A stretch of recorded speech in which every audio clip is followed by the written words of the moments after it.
كميت صنعوا كبرات خطفتين زعلت زبلنا يو حديث زينا نفصامة زنكيدنا قريبنا لنا كتكاتتلو بخبر عدل هنديني ኤርትራውያን ዜጋታት አገልግሎት ኢቪዛ ክተፍቅድ ምዃና ገሊጻ መንግስቲ ህንዲኒ ኤርትራ ሓዊሱ 32 ሃገራት አፍሪቃ ካብ 2026 ጀሚሩ አገልግሎት ኤሌክትሮኒካዊ ቪዛ ክትህብ ምዃና አፍሊጣ እዚ ሓድሽ አሰራርሓ ዜጋታት ኤርትራ ናብ ኤምባሲ ህንዲ በአካል ከይቀረቡ ብመንገዲ ኢንተርኔት ጥራይ ቅጥዕታት ብምምላእ ቪዛ ክረኽቡ ዝኽእሉ ምዃኑ ተሓቢሩ እዚ አገልግሎት ኢቪዛ ንዝተፈላለዩ ዕላማታት ጉዕዞ ማለት ንቱሪዝም ንግድን ሕክምናዊ አገልግሎትን ዝውዕል ኮይኑ ነቲ ተጓዓዝቲ ናብ ኤምባሲ ብምኻድ ዘሕልፍዎ ዝነበሩ ግዘን ሎጂስቲክን ፀገማት ክፈትሕ ትፅቢት ይግበረሉ ዜጋታት ኤርትራ ነዚ ግልጋሎት ንምጥቃም ሕጋዊ ፓስፖርት ስእሊ ከምኡ እውን ምስቲ ምልክታ ዝተተሓዘ ክፍሊት ክኸፍሉ ጥራይ ዘድልዮም እቲ ዝገርም እቲ ናይ ኢቪዛ عدل نزيغات إثيوبيا نيجيريا دبوب أفريقيا تنزانيا أوغندا زيمبابوين كم زي تفقد تغليص الله إذن هاجرات زياتنا هندي نمغاش بأكلنا إمباسي وي قنصل أو بيت صحفت كقربا يجددا إذا بمنغست هند ዝተወሰደ سጉمت هندي مس هاجرات أفريقيا بفلاي ድማ مس ኤርትራ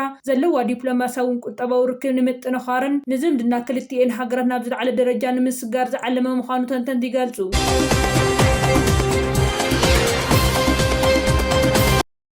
አቶ ገዱ አንዳርጋቸው ብዛዕባ ሚስጥር ወደብ ዓሰብን ምስ ኤርትራ ዝነበረ ዝምድና ዘቃልዕ መብርሂ ሂቡ ናይ ቀዳማይ ሚኒስተር አብይ አሕመድ ናይ ቀደም ናይ ጸጥታ አማኻሪ ሚኒስተር ወፃኢ ጉዳያትን ፕሬዝዳንት ክልል አምሓራን ዝነበረ አቶ ገዱ አንዳርጋቸው ብዛዕባ ወደብ ዓሰብን ምስ ኤርትራ ዘሎ ዝምድናን ዝምልከት ሓድሽ ሚስጥራት አቃሊዑ አቶ ገዱ ኣብ ዝሃቦ መብርሂ መንግስቲ ኢትዮጵያ ኣብዚ ሕጂ እዋን ብዛዕባ ወደብ ዓሰብ ናይ ግድን የድልየና እዩ ብምባል ዝገብሮ ዘሎ ዘረባታት ንህዝቢ ካብቲ ዘሎ ውሽጣዊ ቅሉላዊ ንምዝንጋዕ ዝዓለመ ፖለቲካዊ ድራማ ምዃኑ ገሊጹ እቲ ላዕለዋይ በዓል ስልጣን ዝነበረ ፖለቲከኛ ከም ዝሓበሮ ኣብ ግዜ ኩናት ትግራይ ወደብ ዓሰብ ንምቁፃር ዝነበረ ወታደራዊ ዕድላትን ስምምዓትን ብኸመይ ከም ዘፍሸለ ገሊጹ ኢትዮጵያ ምስ ኤርትራ ዝነበራ ዝምድና ኣብቲ ግዜቲ ብወግዓዊ ስምምዕ ዘይኮነስ ብምስጥራዊ ርክባት ዝተመስረተ ምንባሩ እዚ ድማ ሉዓላውነት ኢትዮጵያ ኣብ ሓደጋ ከም ዘውደቐ ረዲዩ አቶ ገዱ ወሲኹ ከም ዝገለጾ እቲ ኣብ ቀይሕ ባሕሪ ዘሎ ውጥረት ብኢድ እታወት ሳልሳይ ወገን ማለት ሕቡራት ኢሚራት ዓረብ ተጸለወ ምዃኑን መንግስቲ አብይ አሕመድ ንወደብ ዓሰብ ከም መጋበርያ ፖለቲካ ዕድመ ንምንዋሕ ይጥቀመሉ ከም ዘሎ አጠንቂቑ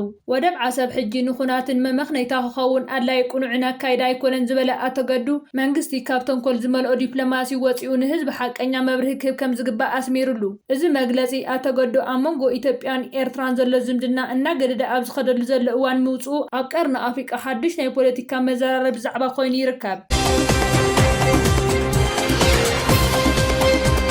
ሓድሽ ክስተታት ኣብ ኣህግራው ማዕርፎ ነፈርቲ ኣስመራ ምምልላስ ነፈርቲ ቤላሩስ ኣብ ቀልቦ ይስሕብ ከም ዘሎ ተሓቢሩ ኣብ ዝሓለፉ ሒደት መዓልታት ኣብ ኣህግራው ማዕርፎ ነፈርቲ ኣስመራ ማዕርፎ ነፈርቲ ባፅዕን ዘይተለመደ ምንቅስቃስ ነፈርቲ ጽዕነት ይርአ ከም ዘሎ ዝተፈላለዩ ምንጭታት ዜና ሓቢሮም ብመሰረት እቶም ዝወፁ ዘለው ጸብጻባት ካብ ሃገረ ቤላሩስ ዝተበገሳ ናይ ጽዕነት ነፈርቲ ኣብ ማዕርፎ ነፈርቲ ኣስመራን ባፅዕን ተኸታታሊ ምብጻሕ የካይድ ኣለዋ እዚ ምንቅስቃስ እዚ ኣብ ዝቕነጥ ጥራይ ንሰለስተ ግዜ ዝተደጋገመ ኮይኑ እተን ነፈርቲ ኣገዳሲ ንብረት ኣራጊፈን ከም ዝተመለሳ ተገሊጹ እዚ ተርእዮ እዚ ብፍላይ ኣቓልቦ ዝሰሓበሉ ምኽንያት እተን ነፈርቲ ካብ ቤላሩስ ተበጊሰን ብጅዳ ስዑድ ዓረብ ኣቢለን ኣብ ኤርትራ ምእታወን እዩ እዚ ድማ ኣብ መንጎ ኤርትራን ቤላሩስን ዘሎ ናይ ንግዲ ሎጂስቲክስን ምትእስሳርን ዓበይ ይመጽእ ከም ዘሎ ዘመላኽት ክኸውን ከም ዝኽእል ተዓዘብቲ ይገልጹ ብተወሳኺ መንግስቲ ኤርትራ ብወገኑ ነቲ ማዕርፎ ነፈርቲ ንምምሃርን ንምዝማንን ዝተፈላለዩ ስራሓት እናካየደ ይርከብ መንግስቲ ኤርትራ ንሃገራዊ ማዕርፎ ነፈርቲ ኣስመራን ባፅዕን ንምዝማን ዓቕሞም ንምዕባይን ዝተፈላለዩ ስራሓት የካይድ ኣሎ እዚ ስራሓት እዚ ኤርትራ ኣብ ቀርኒ ኣፍሪቃ ስትራቴጂካዊ መጓዓዝያ ማእከል ንምግባር ዝዓለመ ከም ዝኾነ ድማ ተሓቢሩ